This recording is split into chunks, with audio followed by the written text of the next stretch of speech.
અમદાવાદથી સમાચાર આંબાવાડી વિસ્તાર કે જ્યાં કોલોનીનો માળ ધરાશાયી થયો છે। આંબેડકર નગર કોલોનીનો બ્લોક નંબર 19નો માળ ધસી પડ્યો।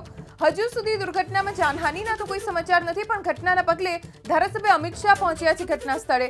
ફાયર બ્રિગેડની ટીમ પણ ઘટના સ્થળે જવા માટે રવાના થઈ ચૂકી છે। વધુ જાણકારી અમારા સંવાદદાતા કુશાંગ સોની પાસેથી પ્રાપ્ત કરીશું। કુશાંગ, જાનહાનિના કોઈ સમાચાર ખરા અને શું વિગતો પ્રાપ્ત થઈ છે?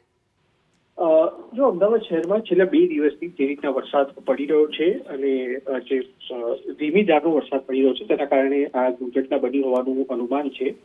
અમદાવાદના ભુદરપુરા વિસ્તારમાં આવેલ આંબેડકર કોલોની છે અને ત્યાં આગળ 19 નંબરનો બ્લોક છે। તેના ત્રીજા માળની બાલ્કનીની નીચે મૂકેલી લોખંડની ગટર છે તે નવી પડી છે, જેના કારણે આશંકા એવી સેવામાં આવી છે કે આ બાલ્કની છે તે પણ પડશે। ફાયર વિભાગની ટીમને જાણ કરવામાં આવી છે। ફાયર વિભાગની ટીમ ઘટના સ્થળે પહોંચી છે અને કોઈ દુર્ઘટનાના અહેવાલ હજી સુધી પ્રાપ્ત થયા નથી। જે પણ લોકો ઘરમાં રહી રહ્યા હતા તે લોકોને નીચે ઉતરવાની કામગીરી કરી લેવાઈ છે। બાલ્કની કોઈ પણ સમય પડી શકે તેના માટે ગ્રાઉન્ડ ફ્લોર, પહેલો માળ, બીજો માળ સહિતના જે રહીશો છે તે લોકોને પણ સચેત કરવામાં આવ્યા છે અને ખુદ પેલેસ બ્રિગેડના ધારાસભ્ય અમિત શાહ પણ ઘટના સ્થળે પહોંચ્યા છે અને તેમના તરફથી ફાયર વિભાગની ટીમ સાથે સંકલન કરી અને કોઈ પણ જાનહાનિ ન થાય તેને લઈને સૂચના આપવામાં આવી છે। એટલું જ નહીં, એસ્ટેટ વિભાગની ટીમ પણ પહોંચી છે। જો જરૂર હશે તો તે માળ ઉતારી લેવાની અથવા તેની આજુબાજુ જે ભયજનક મકાનો હશે તો તેને પણ નોટિસ આપવાની કામગીરી એસ્ટેટ વિભાગ તરફથી આજે રાત્રે અથવા આવતીકાલે સવારે કરવામાં આવે તે પ્રકારની માહિતી હાલ સામે આવી રહી છે।